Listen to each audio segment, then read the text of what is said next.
Mais uma vez, eu demorei anos para aprender tudo o que eu aprendi e em alguns minutos, se você não sair desse vídeo, você vai aprender coisas que vai mudar a sua vida. Coisas que vai mudar, vai explodir a sua cabeça.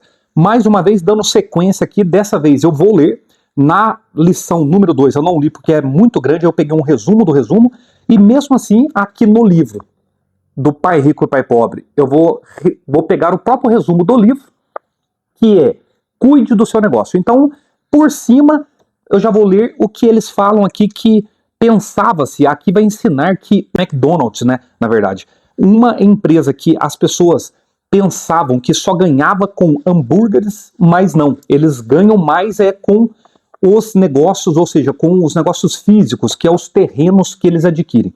Mas então não saiam daí, que é coisa rápida, que é 3 páginas, poucos minutinhos, não perca.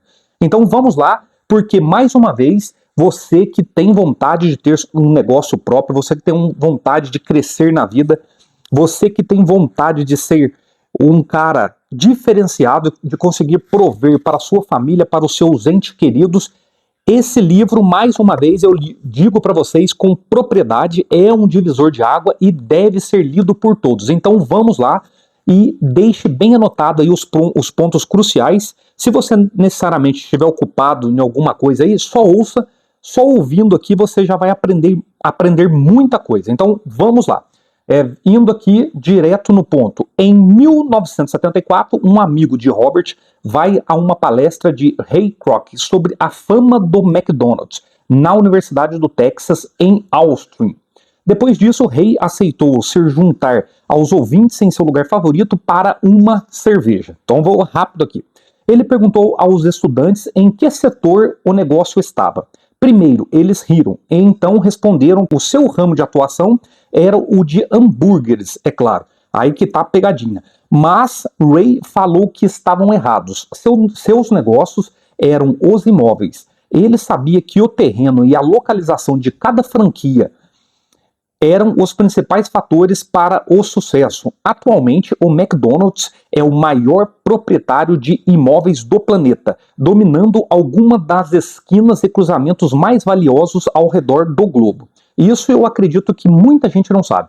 Quem é do meio de negócios, quem que empreende sabe, mas isso daí é algo que você não sabe, não sabia, eu acredito que a maioria, se você não sabia, comente aí. O amigo de Robert levou a lição a sério e hoje é proprietário de Lava Rápidos, mas seu negócio é o imóvel que eles estão localizados. Muitas pessoas trabalham para outras, seus empregadores, o governo, no caso via tributo, e o banco, financiamentos. O que Ray Kroc e o Pai Rico sabiam era a lição 3 dos ricos: cuide do seu negócio. Não desperdice sua vida inteira trabalhando para outras pessoas. Você se identificou? Com certeza você se identificou, como um dia eu identifiquei, e por isso que eu não paro de fazer coisas, eu não paro de me movimentar para mim mesmo, porque é isso que basicamente o livro traz, que só dessa forma você vai conseguir um dia alçar grandes coisas nessa vida. Então vamos lá. Há uma grande diferença entre sua profissão e seu negócio. Frequentemente, Robert pergunta: qual é o seu negócio? E as pessoas respondem: eu sou bancário. É um exemplo aqui. Então, ele pergunta a elas se são donas do banco. Elas geralmente respondem: não, eu só trabalho lá. Nesse caso, elas confundem sua profissão com seu negócio. Sua profissão pode ser a de bancário, mas elas ainda precisam de um negócio próprio. É a orientação. Muitas pessoas passam suas vidas cuidando dos negócios dos outros e deixando os outros ricos. E não tem nada a ver de errado com aqui não, viu? Cuidar do seu negócio não significa começar uma empresa, não necessariamente. Como muitas pessoas pensam, na verdade, o seu negócio envolve a coluna de ativos e a sua renda. Aqui já começa, o livro inteiro começa a fazer essa separação. O que é um ativo e o que é um passivo. Ativo coloca dinheiro no teu bolso, passivo tira dinheiro do seu bolso. Promoções ou um trabalho melhor só vão ajudar sua estabilidade financeira se você usar o dinheiro extra para adquirir ativos geradores de renda. A razão principal pela qual a classe média e baixa são conservadoras do ponto de vista financeiro é que elas não têm um bom conhecimento na área. Elas precisam se apegar ao seu trabalho e à ideia de segurança. Não conseguem assumir riscos. Aqui, basicamente, eu trago o quê? O que o livro está dizendo, o que está sendo ensinado, que A maioria das pessoas ficam na classe média, ficam pobres o resto das suas vidas, porque realmente essas pessoas, pela falta de coragem, pela falta de não querer perder a estabilidade, se é que existe, que eu acredito que não existe estabilidade praticamente para ninguém, mas por isso essas pessoas, não assumindo riscos, elas ficam com a mesma vida, geralmente, para o resto das suas vidas. E quando os tempos difíceis surgem, o que muitas pessoas percebem é que seus ativos não vão ajudá-las a sobreviver em uma crise financeira. O carro desvalorizou, aqueles tacos de golfe também desvalorizou. É o caso do carro. O carro aqui também fala muito porque muitas pessoas compram um carro, mas elas esquecem que ao tirar o seu carro da concessionária, via de regra, 20 a 25% você já perdeu. Então, se você comprou um carro de 200 mil reais, você já perdeu 20 mil só em tirá-lo da concessionária. Se eu não estiver errado na minha conta aqui. 10% de 100 mil dá 10 mil, é isso mesmo, 20 mil. Então é isso. Com muita frequência, o que o banco permite que uma pessoa considere como um ativo em uma demonstração financeira não é um ativo legítimo, que também está citando aqui sobre o carro.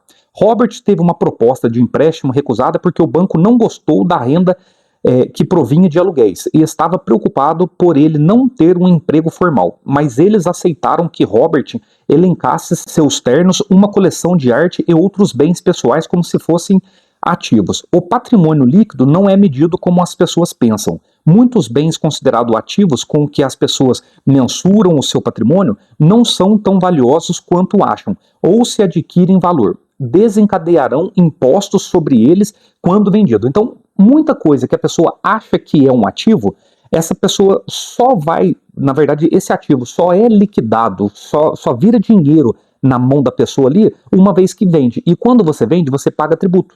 Via de regra, quase tudo você se paga tributo aqui no Brasil quando você se vende. Quando você vende essas coisas.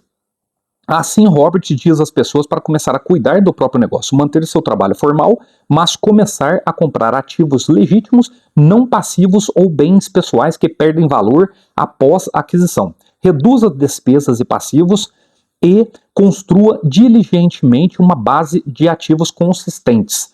Vocês estão vendo que o livro não fala para você largar de ser CLT e você se aventurar de uma forma totalmente irresponsável, até porque isso, a chance de você dar errado, a chance de você colocar a sua família em jogo é muito grande. Então essa não é a dica desse livro e realmente não é uma dica viável para ninguém. Primeiro você tem que começar pelas beiradas, para depois, quem sabe, algum dia você fazer o que você achar que é melhor. Então assim, os pais precisam educar os jovens antes que eles saiam de casa. Assim vão entender o que é um ativo legítimo e evitar as armadilhas das dívidas. Robert diz que os ativos legítimos se encontram nas seguintes categorias: negócios que não exijam a minha presença, sou o dono deles, mas eles são administrados por outras pessoas. Se eu tiver que trabalhar neles, não é um negócio, torna-se uma profissão. Outra opção aqui, no caso que são ativos legítimos, ações, títulos, imóveis que geram renda promissória, royalties de propriedade intelectual, como música, literatura e patentes, ou seja, o cara que produz um livro, o cara que produz uma obra de arte, que vende aqui um e-book, isso aqui é uns royalties. Tudo que tenha valor, gere renda ou se valorize e tenha liquidez de mercado. Eu estou olhando o tempo aqui, pessoal, que eu não estou querendo tomar muito tempo de vocês. Então, adquira ativos que você ama. Robert é apaixonado por imóveis, então passa muito parte do seu tempo analisando e comprando. Se não gostar de imóveis, não invista nisso. Robert também ama ações e pequenas empresas, porque ele é um empreendedor. Alguns têm medo de riscos de empresas iniciantes, mas ele as vê como locais para se produzir riqueza. Sua estratégia é sair do mercado de ações depois de um ano. Sua estratégia imobiliária, por outro lado, é começar por baixo e continuar negociando até chegar às grandes propriedades e diferir os impostos sobre os ganhos, conservando o imóvel por no máximo 7 anos. Mesmo quando trabalhava para a Marinha e a Xerox, Robert já cuidava de seus negócios, ele mantinha o seu trabalho formal, mas movimentava sua coluna de ativos, negociando imóveis e pequenas ações. Quanto mais entendia de contabilidade e gestão financeira, melhor analisava os investimentos e, eventualmente, cuidava da sua empresa. Ele não recomenda que as pessoas comecem um negócio a menos que realmente desejam.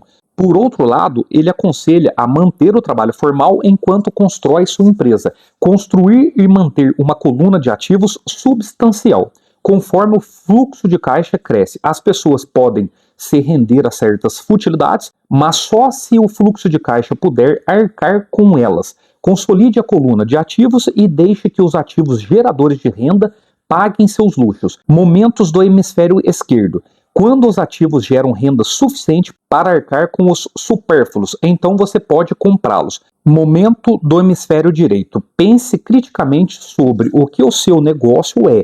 Ele não é sua profissão. Momento subconsciente. Adquira ativos pelos quais é apaixonado, porque assim você cuidará melhor e se divertirá aprendendo sobre eles. Terminando, pessoal, agora vamos lá no que o Robert aqui, autor do livro, quer dizer. Agora é hora de refletir. Pergunte a si mesmo o que Robert quer dizer nesta citação e por que ele diz isso. Nesta sessão, você não precisa concordar ou discordar dele. O objetivo é entender o que Robert está dizendo. Lembre-se, esta sessão de estudo é projetada para ser coadjuvante e de apoio. Duas cabeças pensam melhor do que uma. Se você não entende o que Robert está dizendo, não desista da lição. Peça ajuda, aproveite o máximo de tempo para discutir cada citação até compreendê-las. Para ter segurança financeira, a pessoa precisa cuidar do seu negócio. Os ricos se concentram na coluna de ativos, enquanto todos os outros focam nas demonstrações financeiras. Os problemas financeiros geralmente resultam do trabalho de uma vida toda feita para outras pessoas. Muita gente chegará sem nada ao fim de uma vida inteira de trabalho. Aqui, pessoal, eu faço uma pausa, vou fazer um comentário, que isso que me chocou quando eu li isso daqui, porque isso aqui realmente deveria ser matéria de uma escola, mas infelizmente a gente sabe que no Brasil e praticamente no mundo inteirinho, muitas pessoas, infelizmente, vão realmente morrer trabalhando para os outros. E trabalhar para os outros é errado? Não. O empresário está errado? Não, de forma nenhuma. A questão que ele fez o dever de casa, a questão que provavelmente ele se programou, ele estudou. Então, é mais do que justo ele colher os frutos, que é tendo pessoas trabalhando para ele, sim. E quem quiser criticar, ninguém, na verdade, precisa comprar essa ideia. Mas eu penso assim, a gente não tem que criticar. É muito mais fácil criticar. Difícil é fazer igual. Se você acha que é muito fácil para o empresário, se você acha que é muito fácil para o rico, faça como ele. O difícil é fazer como ele. Então, essa é a questão. É você aprender. E quando eu li isso, por isso eu estou aqui falando título por título, na verdade, capítulo por capítulo, é porque é maravilhoso e vai transformar a sua vida. Um dos motivos por que o patrimônio líquido não é um indicador acurado é simplesmente porque no momento em que começa a vender seus ativos, seus ganhos são tributados, aquilo que eu já tinha falado. Se um dinheiro entrar nele, nunca o deixe sair de lá. Pense deste modo, depois de entrar em sua coluna de ativos, o dinheiro passa a ser seu, empregado, e não deve mais sair de lá. O melhor disso tudo é que o dinheiro trabalha sem reclamar 24 horas por dia e pode fazê-lo durante gerações. O que eu achei muito bacana aqui, e o próximo capítulo até vai falar sobre as sociedades anônimas, que aí vai falar sobre as empresas na Bolsa de Valor, como os ricos sempre estão passos à frente, driblando impostos e assim por diante, mas de uma forma legal. Então, quando eu vi isso daqui, na época, foi o que me impactou demais, porque realmente eu pensei, cara, dinheiro não cansa. O dinheiro investido, ele trazendo filhotinhos, é ad eterno. Aquilo ali ele vai trazer para você a vida inteira. E a maioria, a ampla maioria dos ricos, eles aprenderam isso. Então, você pode ver, por que o rico até tem mais, via de regra, vitalidade, vive mais tempo? Porque ele consegue concentrar a sua vida nas coisas que realmente lhe dá mais prazer, nas coisas que é mais interessante, nas coisas que é mais alegráveis aos olhos dele. Por quê? Ele fez, ao decorrer do tempo, ter coisas que ele não precisa estar naquele lugar para que o dinheiro se replique, mas não, ele consegue ter pessoas fazendo dinheiro para ele, ele consegue, no meio das ações, através de dividendos, que a renda dele sempre vai aumentando. Então isso, quando eu vi isso aqui, foi impactante para mim. Uma distinção importante é que os ricos compram os artigos de luxo por último, enquanto os pobres e a classe média tendem a fazê-lo antes. Isso é outra coisa que eu reparo desde que eu li isso daqui, mas depois que eu li isso daqui, que faz uns 6, 7 anos atrás, no mínimo, não, na verdade faz muito mais que isso, faz praticamente mais de 10 anos, eu reparei e vejo que a classe média e a classe mais pobre tem isso. E isso daí é algo que você com certeza vai se identificar com isso aí. Elas dão o famoso passo maior que a perna.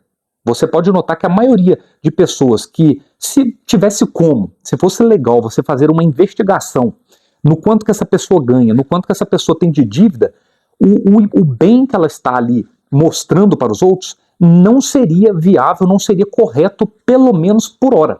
Embora, obviamente, cada um faz o que quiser com o seu dinheiro. Ninguém está criticando aqui não, a pessoa vai fazer o que quiser. Mas essa é uma verdade dura e crua, doa quem doer.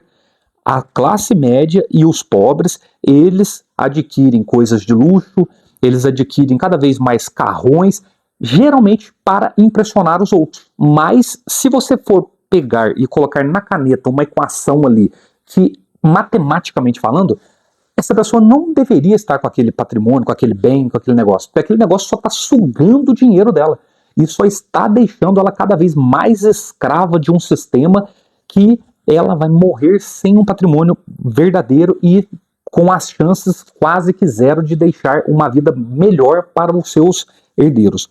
Os pobres e a classe média compram futilidades com o seu próprio suor e com a herança dos filhos. É basicamente o que eu disse aqui. Agora, a última parte aqui, finalizando, só isso daqui, ó, só essas linhas aqui, questões adicionais. Agora é o momento de usar a história deste capítulo para entender o que Robert estava dizendo e aplicá-las a você e a sua vida.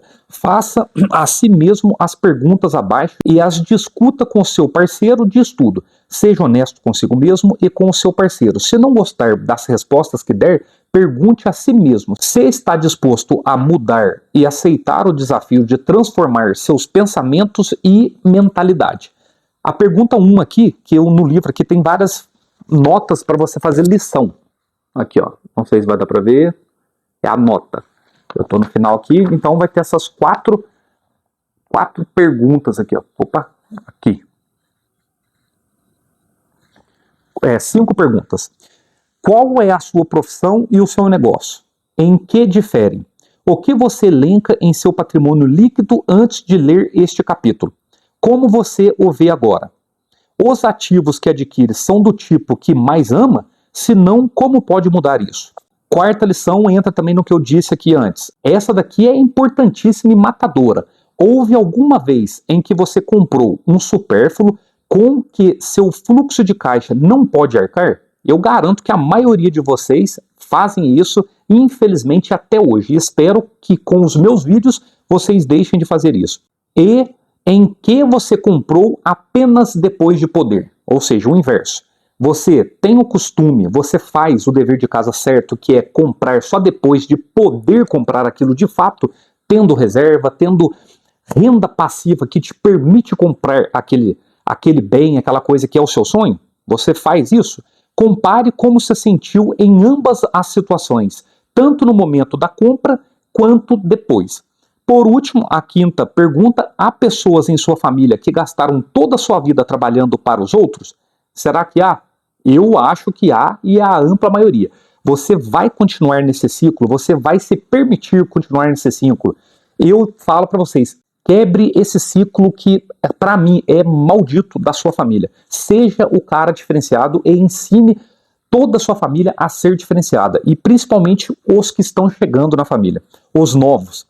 Para terminar sem nada, ou seja, né, na verdade, há pessoas em sua família que gastaram toda a sua vida trabalhando para os outros para terminar sem nada? Com certeza há. A maioria do brasileiro, na família deles, é assim que funciona.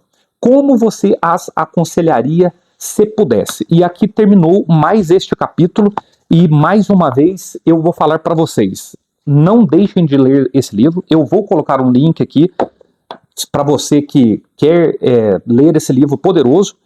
Então, para você que está comigo aqui até agora, passou um pouco de uns minutinhos que eu pensei que eu ia entregar para vocês.